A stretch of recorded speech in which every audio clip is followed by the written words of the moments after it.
Hey guys, welcome to another edition of Inside the FLX. Our program this hour featured a conversation with Peter Mantius, the founder of The Waterfront.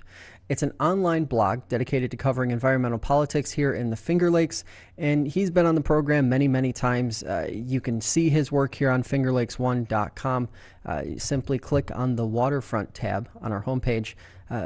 We spent about 35-40 minutes talking about the Incinerator, a controversial local gun club, a manure lagoon in Mence, and of course blue-green algae, which we've seen plenty of reporting on here in the Finger Lakes. Before we get to that conversation, though, don't forget, Inside the FLX is available on iTunes as a podcast and airs weekly on Spectrum, channel 1304, WDWN 89.1 FM, and on FO1 radio. So, Peter, thanks for being here today. Obviously, we have a lot of environmental headlines to get across and to talk about, but the latest with this battle between Assembly Democrats and the future of a $365 million incinerator. Walk us through what's going on right now with that. Well, one interesting development is that Joe Morelle, who is the majority leader of the state assembly and is running for Congress, wrote a letter to the siting board that will potentially decide the fate of the incinerator. He wrote a letter on September 10th, basically urging the 5 members of that state board to deny the permit. Now, Circular Energy, that they're the company that's proposed the incinerator, they haven't even actually applied to the siting board for this permit yet, but they've started the preliminary proceedings to do that, and it's presumed that they are going to go ahead and follow through. So the fact that Morelle has written a letter urging them that when they get the application to deny it is really interesting. But what's also interesting has been the reaction of the activists who are sort of the point people in the region-wide negative reaction to the proposal. Instead of really congratulating Morelle for taking that action of writing that letter, they've said you're not doing anywhere near enough, and that is potentially just window dressing.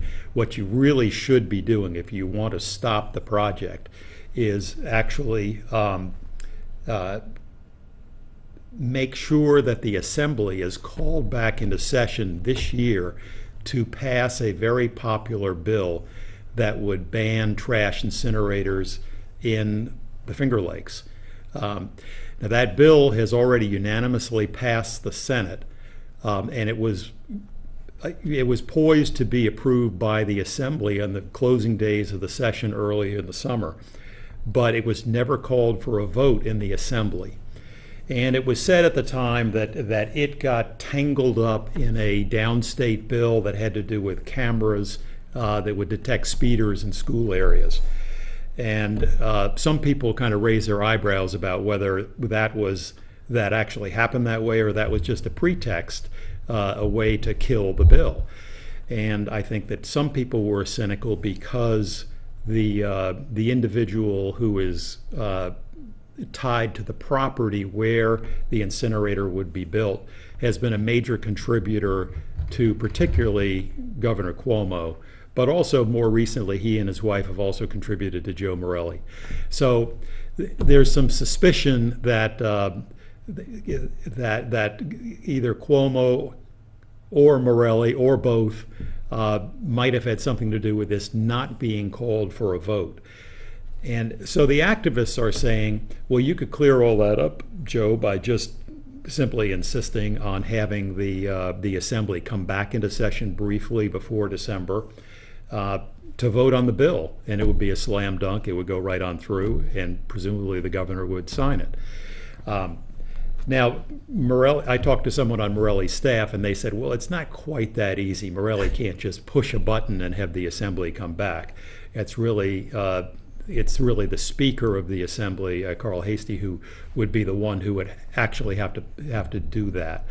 And so, does Morelle have the influence to get that done? That's certainly debatable. Now the activists are saying, "Oh, come on! Of course he has the influence to do it. He could do it easily. He's just choosing not to do it." So they're being pretty aggressive about trying to say, Joe, we really want to see you take this extraordinary action to show that you truly are against the incinerator. So that's, I think, where that stands right now. And how frequently, for those, a little bit of context, how often does a callback happen? I'm sure that the exact numbers, we don't have them in front of us now, but that alone is pretty rare, no?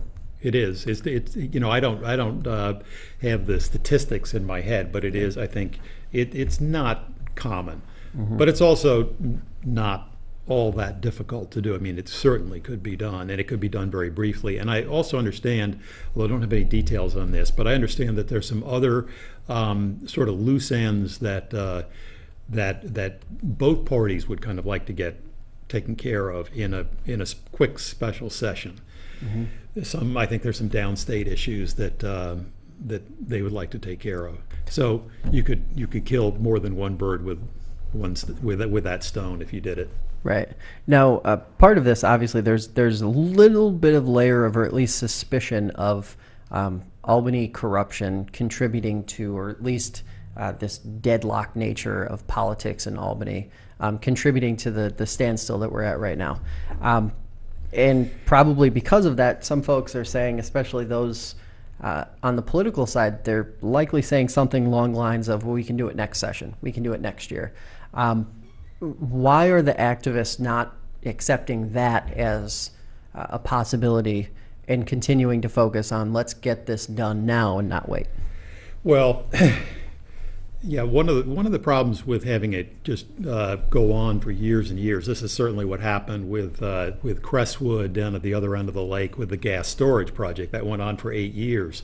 And I think the activists say, hey, you have to maintain pressure, political pressure, PR pressure, legal pressure over a long period of time. That involves a lot of commitment, a lot of expense. Somebody's got to pay the lawyers unless you get pro bono help. You have to pay expert witnesses. There are a lot of issues if you drag it out. Will Olewine, who is one of the winery folks who's very against the incinerator, he says, you drag it out, and then you have no incinerator yard signs all over the region. He said that doesn't help anybody. Just if we're going to kill this thing, let's kill it, is his point. And that why let this thing drag on? But on the other hand, I think there will be forces, particularly downstate forces, that are going to come into play on this, or easily could come into play, because New York City does need to do something with its trash. I mean, that's just a fact that we all have to accept. The question is, will it come to the Finger Lakes? And the second question is, if it does come to the Finger Lakes, will it be incinerated or will it be landfilled? And these are all, separate political questions. Now, one of the interesting things that the last time Assembly Minority Leader Brian Kolb was on this program, late spring, he said, they were working with or talking with the developers to push in a different direction, to go with a different type of project or proposal. Is that sort of taking away from what really the focus should be in killing this project, when you have some elected leaders sort of taking the whole conversation in another direction completely, it seems? Well, I think it's a valid issue. I mean, I think that the activists up here would love to kill this project and sort of say, okay, that's it, we slam the door, that's sort of end of story. But it's not really the end of story for New York City, which has to deal with this issue. Somebody is going to have to come up with a political alternative on what to do with New York City's trash. If it's not coming to the Finger Lakes, then it's got to go downstate, and that's going to be a really heavy lift for somebody downstate to get anything, whether it's an incinerator or a landfill, sited downstate. That'll be very difficult to do. So, I wouldn't really necessarily criticize politicians that are trying to come up with okay, if we don't do this, what do we do? I'm not sure I would really necessarily criticize that. I would certainly want to know more before going after anybody on that.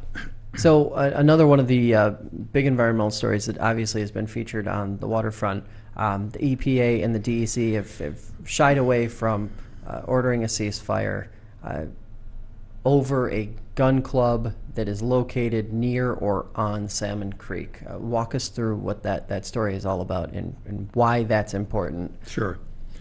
All right. Well, okay, there's a gun club in Lansing, a few miles north of Ithaca. It is located in a bend in Salmon Creek, which is one of the main tributaries to Cayuga Lake. And it's been there for a long time. It's been there since, I think, the 50s. It's probably got somewhere between 100 and 150 members. It has a clubhouse. They have a lot of barbecues there, horseshoe throwing. They do a lot of things, but they have a couple of they do the skeet shooting, and they have a rifle range and a pistol range. And the problem is, at least from the EPA's standpoint, the Environmental Protection Agency, the federal agency, is that they are shooting over Salmon Creek and over wetlands.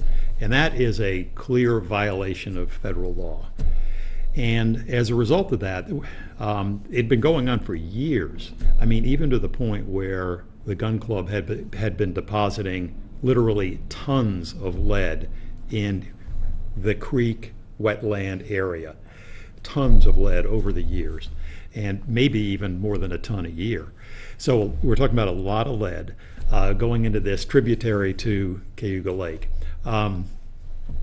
So some local people who had seen this going on forever, and by the way, there are probably a half a dozen other gun clubs in Tompkins County. So this is not just attacking a gun club because it's got a gun club. It's attacking a gun club because it's shooting over a tributary to Cayuga Lake.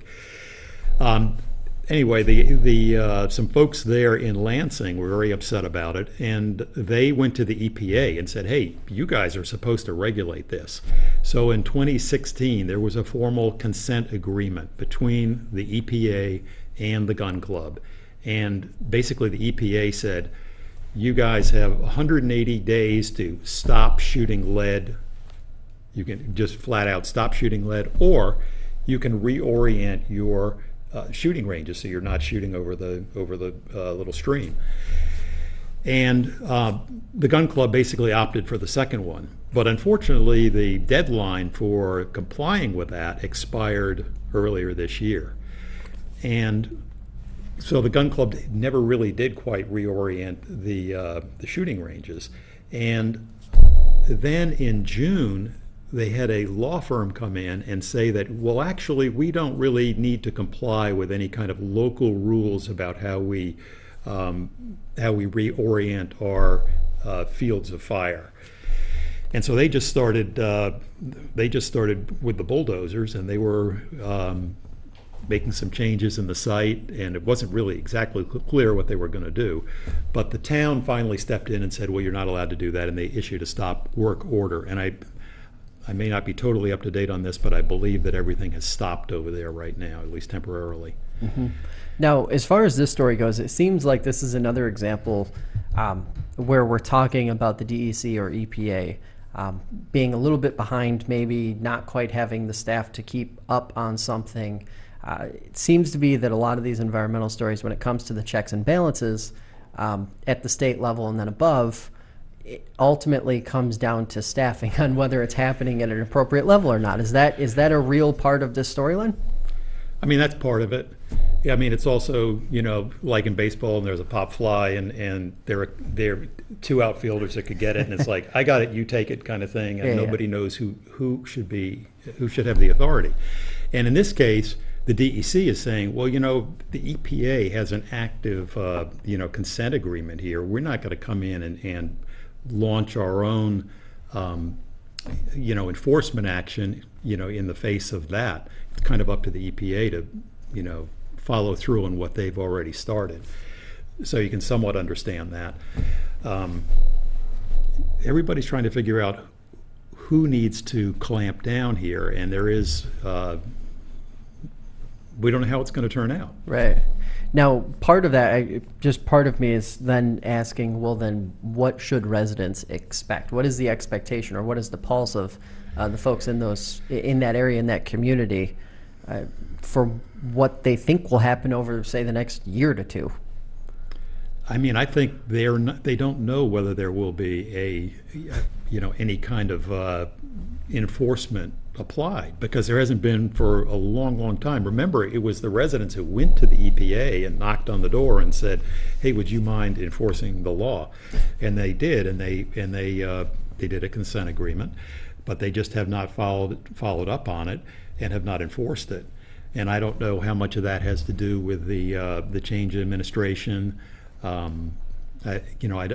I don't really know if the NRA is behind the scenes in any of this. There was a new law firm that came in, and who's paying them? I don't know. Mm-hmm. There are a lot of unanswered questions. There's some suspicions, but at this point, I haven't seen enough evidence to really go at that. So, what's going on in Schuyler County? There was a story earlier in the summer about torrential rains continuing to threaten the county, even though some improvements have been made. Walk us through what's happening on that front and where that sort of leaves the county now. Sure. Well, as I think it was pretty well reported, Watkins, after the big rain event, or there have been several big rain events, but after one of the big rain events, Watkins had a ban on drinking its tap water for 9 days. Right. And I think a lot of people presumed that things like that would not happen anymore after the new water treatment plant is completed in Watkins. It's now in the early stages of construction along Catherine Creek. And this is a new water treatment plant that is going to serve both Watkins Glen and Montour Falls. Both towns have very antiquated ones that really need some help, and so the towns got together and combined, and I think it's a really good move. They're building this new facility. Now the location may not be the greatest, but it is very good that they're doing the work. The problem though is that there still may be problems with tap water when there are major rain events like this, because what happens is the turbidity of the lake, which is where all the water comes from, there's nothing you can do about that. And the water treatment plant cannot really stop that situation from happening. So we may still have these kind of problems with no, you have to boil your water when this happens. It may still happen. And that might be a surprise, especially given for some residents the price tag of the work itself. $30 million, you said, correct? Right, and it is affecting rates. I'm sorry I don't have those the specific numbers on that, but it is definitely affecting the charge for sewer. Does this speak to the need to look at things like turbidity or these other issues that may have slipped through the cracks during the planning process of this facility? Well, or is it a separate issue in and of itself? I think it's a separate issue. I really do. I think that the towns are definitely doing the right thing to build a new plant, because you do want to be able to handle your basically your sewage. It's another issue, though, protecting your sewage treatment system from being just overwhelmed by flooding that comes down off the hills in a heavy rain. I think if we have more of these heavy rain events, we're just going to see more of it, more problems, because it's very hard to protect the sewer system from the stormwater system. They're working on it. In fact, both towns have spent money trying to protect the sewer system from the stormwater system, but it's going to take a lot more work. All right, well, we're going to take a quick break from local sponsor, and then we will be back, and we're going to talk about something that everyone's been hearing about, HABs, blue-green algae, and the Finger Lakes here, and what's going on with that, as well as a little interesting story about CAFOs. So more on that when we come back in just about a minute. I was severely injured. I was on a ventilator. My husband was scared, and he just went for the nearest number that he had heard advertised over and over and figured they're the best. They know what they're doing. I think that's the typical reaction, but unfortunately, it wasn't the right one. And I'm thankful that we learned that early on in the process. He decided to look for someone locally who would give us a little more personalized attention. And when we met Steve and talked with him, we knew that we had found that person. If you want to feel like you have an attorney who's in your corner, who's going to listen to you, who's going to endeavor to understand you, give Steve a call. I really felt like everyone at Madej, Mears, and Rickey really cared. For a law firm that cares about you, contact Madej, Mears, and Rickey at 315-568-0911. Prior results do not guarantee a similar outcome.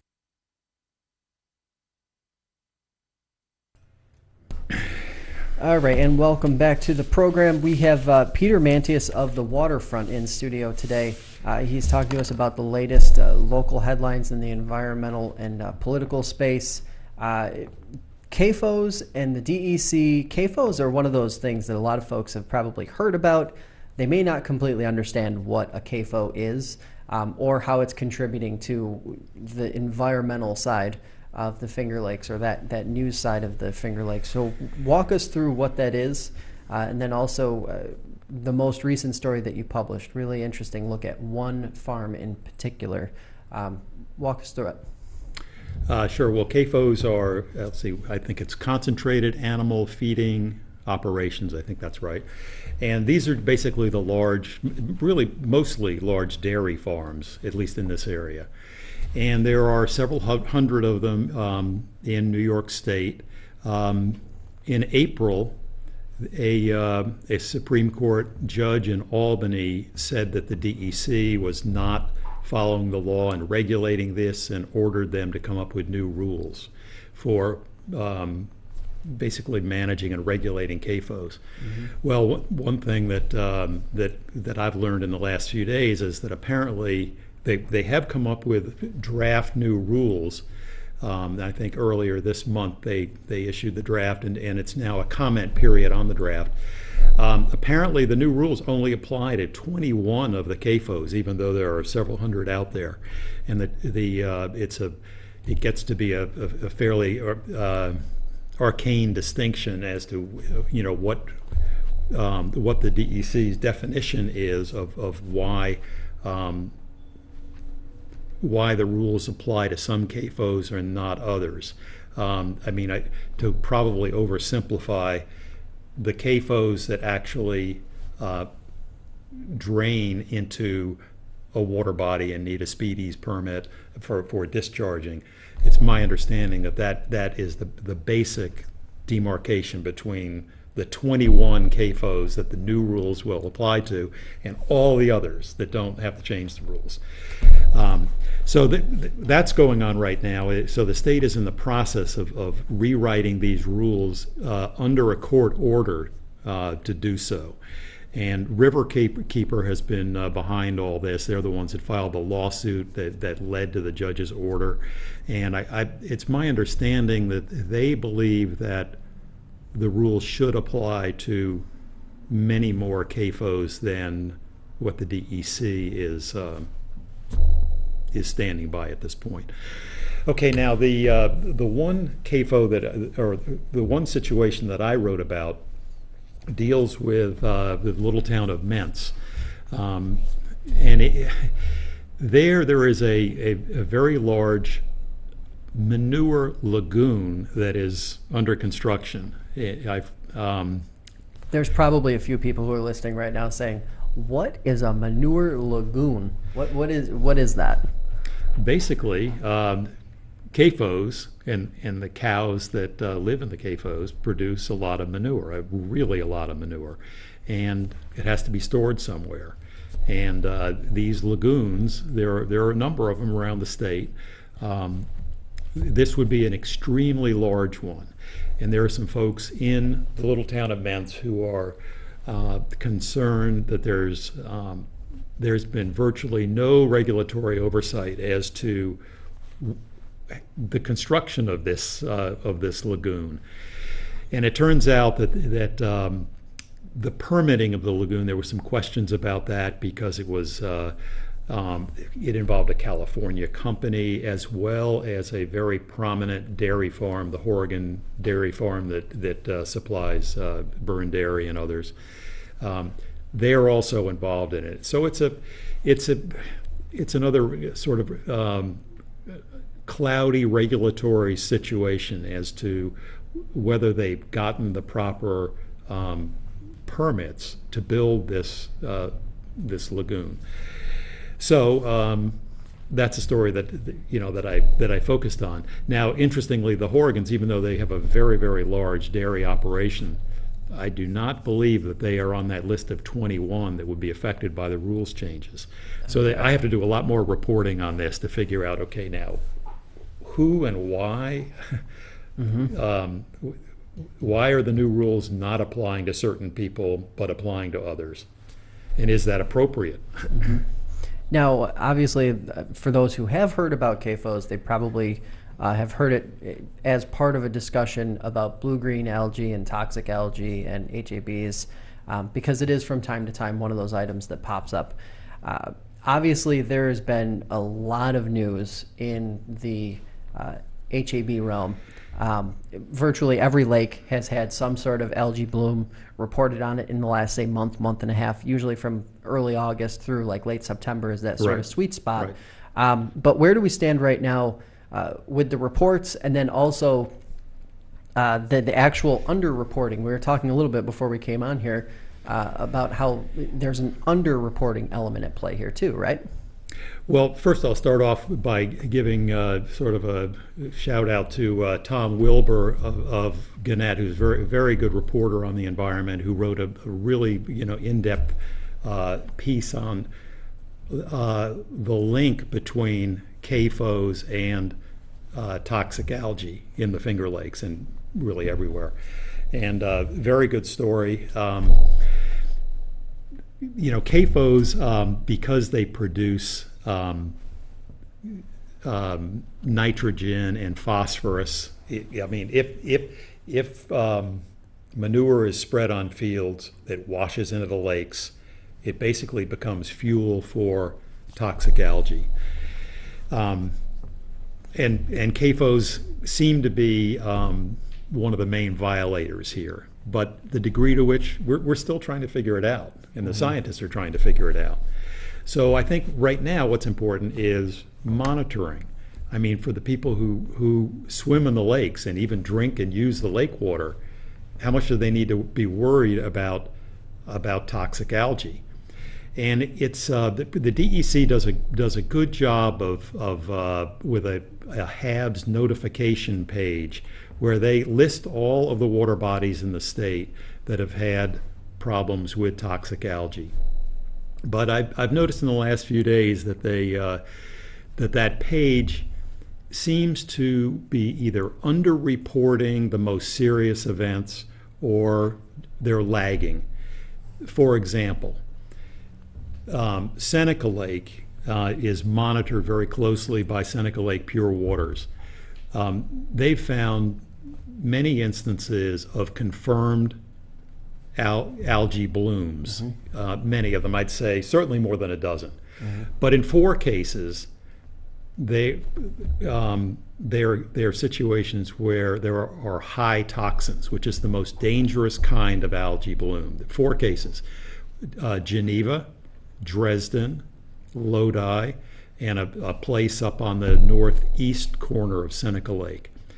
Now, those have been identified and lab confirmed high toxins, and yet they do not appear on the DEC page. There's no notification there saying that Seneca Lake has been afflicted with high toxins. And they do have that specific designation. They just have not applied it to Seneca Lake.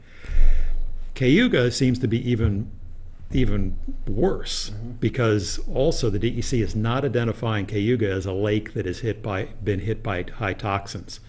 But I was just on the website of the Community Science Institute this morning. They're based in Ithaca. They do a very good job of testing themselves, but they also send out to a DEC lab to have it confirmed. In looking at their stats, I found 19 cases of high toxins, almost all in September, on Cayuga Lake. Now again, the DEC, their notification page does not even mention high toxins for Cayuga Lake. But this is 19 cases, and of those 19 cases, I believe it was 8 of them were at least 10 times the DEC's threshold for high toxins. So either the DEC is just flat underreporting or they're behind the curve, one or the other. In any case, I think if you live on one of the lakes, you need to go to the website that for the local lakes that provide the more detailed information. Does this make the case pretty simple for the folks who've been saying each lake should have its own sort of watchdog system in place to make sure that that lake is being reported on properly? Definitely. Now, what does this also? There's the element of the state is involved in this issue. So last year, $65 million, I believe, was dedicated to studying the HAB problem across the state. Some of the Finger Lakes were included, others were not. What have you heard in terms of where this study stands and what progress is sort of happening within it, and this problem that you've noticed with the DEC reporting? Is that cause for concern about what studying the state may be doing? Well, I hope that the DEC figures out a more comprehensive way to report these outbreaks, because it is useful to know whether a lake has been hit by toxic algae, but if say it's Seneca or Cayuga, you really need to know more specific information. Where on the lake, very specifically.